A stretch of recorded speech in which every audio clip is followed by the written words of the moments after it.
Hey, now it's the Rob and Eric Cornish. What's up? The Enhancement talent is on your computer. Thank you for watching us, be it at 1061evansville.com, WKDQ.com, or ESPNEvansville.com. Hey, we're on your computers, we're on your phones, we're on your tablets, wherever you're watching us. We appreciate it. Thank you so much. Remember to go ahead and subscribe to these videos. You can get them before everybody else, and we're always looking at your feedback. The Rob at 1061evansville.com, and of course Eric. And at WKDQ Eric, and also at the E-Talent. There you go. Get to us.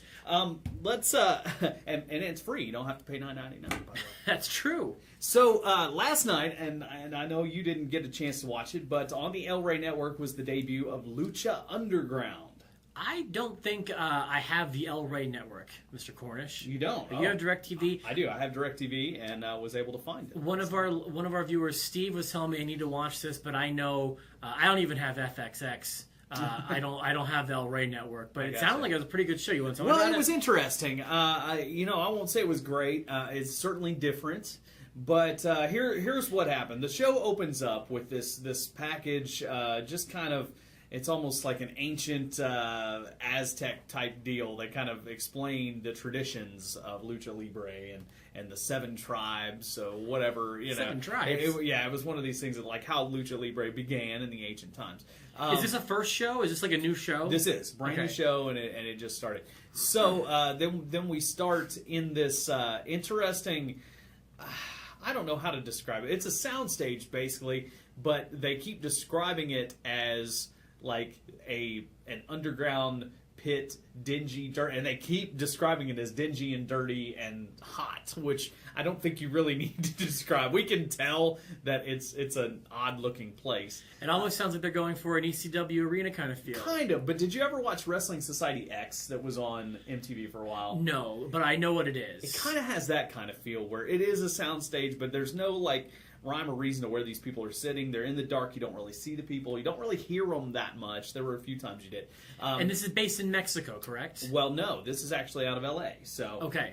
But it is an offshoot of AAA. So you have the owner who is a Spanish gentleman that has brought $100,000, and he comes out and cuts this promo about, he's got $100,000 for somebody who impresses him the most. Okay. So that's how it all kind of starts.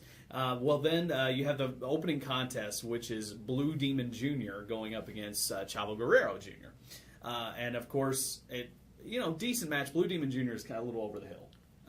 But Chavo, he's a name Chavo's I'm familiar with, both of those names. And so it was a pretty decent match. What I don't like about this is they've got... it seems like they speed it up every now and then. At least maybe it was just what I was watching it. It was almost like they sped up the film a little bit to make the match go faster because they couldn't fit it all in the hour. So you could see really just odd, jerky movements. That would be very distracting. And the announce crew is Matt Stryker, who I've always enjoyed. I thought Matt Stryker was really good. He's okay. And Vampiro, who is a not great version of Taz. Oh my! A less good version of Taz. Yes. Okay. That's just my impressions. Even my wife, who doesn't watch wrestling, goes, "Is that Taz talking?" Oh, no, it's Vampiro. I would maybe even prefer Spanish-speaking commentators over those two. Yeah, I enjoy Matt Stryker, and I thought, especially as a play-by-play guy, I thought he did very well. But they also have this like little camera on the side of the desk that will show them in the middle of the match, which I don't really like very much either.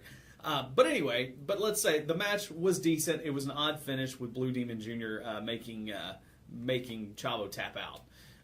And then second match. Here's interesting. They have intergender matches, which you know my feeling on this. Men versus women? No. I know. Shouldn't happen. But they have a Sexy Star, who is a masked female wrestler, going up against a masked wrestler named, I think it was Son of Havoc. This is actually Matt Cross, M-Dog20. Matt Cross, he's a very famed independent wrestler, and he was on Tough Enough the last season too. Matt, who was one of the first guys eliminated. So that was an interesting match. They kept putting over this girl like she was a superstar, and you kind of knew where it was going to go. Like, oh, she's going to beat this guy and show that she can beat guy.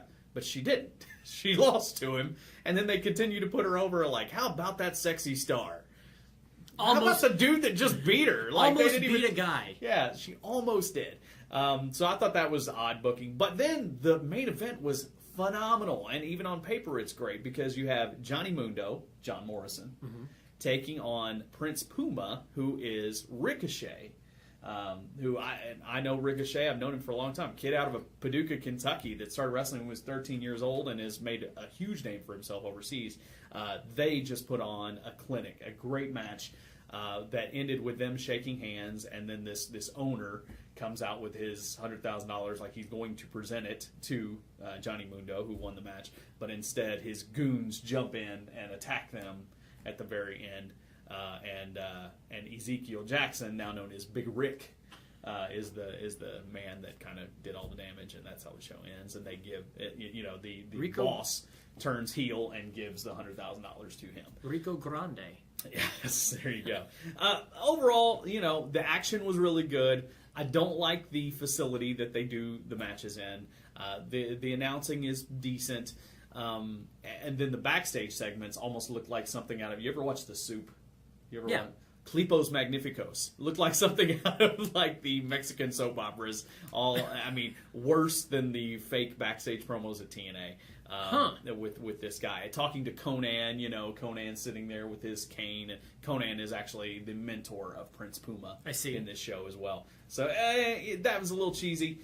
I don't know where this show goes, but it certainly is not mainstream wrestling. But it is what it is. Will you be returning next week to watch it again? Sure. Yeah, I'll put it on DVR and I'll check it out, and just to see what kind of stars they bring in and what kind of matches they end up having. It definitely revolves more around the lucha than anything else. Sure. Definitely, masked guys are going to be a big part of this show, but not totally, because you've got guys like Chavo and Johnny Mundo and stuff like that. So, which of the 7 tribes do you relate to more?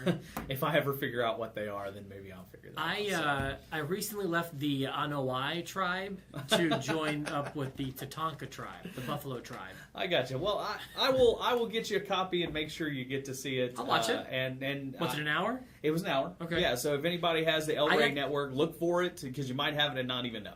If TNA were an hour, I'd probably watch it every week. An hour is a good length of time. I wish Raw were 2 hours instead of 3. So real quickly, luchadors. Speaking of luchadors, who's some of your favorites of all time? I think that the obvious choice when it comes to at least American lucha stars has got to be Rey Mysterio. Sure. I feel like any other answer is really just wrong. I mean, you can try to show your depth and this guy from Japan from the late 80s. Now, to me, it's like he was the guy. He's the face of lucha in America, and he's the best at it too. Yeah. Other great lucha stars, I thought came out of that mid 90s WCW Nitro era. I thought that Jericho was great when he was in there. I thought that Malenko was great. I thought that Psychosis and Juventud were great. I think Psychosis is probably one of the more underrated guys, and I think what hurt him is his lack of English. Mm-hmm. But he had the size that not a lot of people had. You know what I mean? He had a lot of height on him. I think he could have done a lot better had he been more fluent in the English language. They don't have to be, Mexican or Spanish guys. Like, I thought Kid Cash had a good lucha style. Even some Japanese performers have that kind of style, like Tajiri a little bit. It's like, I like stuff like that. The guys who made it, I thought, typically were the best. Right. But anyway, Lucha Underground, I'll give it another watch. I think it has potential. Definitely not mainstream, like I said. Sure. It is a niche kind of thing. But especially happy for guys like Trevor Mann, a.k.a. Prince Puma now, who's come a long way. Like I said, I watched him. I think my wife and I watched him wrestle at a mobile home lot in Paris, Tennessee, back in 2005, and when he was 15 or 16 years old, and now here he is. And spoiler alert, he is going to be the first champion of this organization. So very cool for you, Trevor, Prince Puma, Ricochet, whatever you want to call it. Well, I don't think it will challenge WWE on a grand scale ever. It's good that people like that have a place to go to. Yeah, absolutely. And so I do think it's a cool thing that it exists. I'll try to get my hands on a copy of it. In the meantime, thank you for that recap. Yeah, hey, no problem. And let us know. If you watched it, let us know what you think. Tweet us, email us, all that good stuff, and make sure you subscribe. Thank you for joining Enhancement Talent.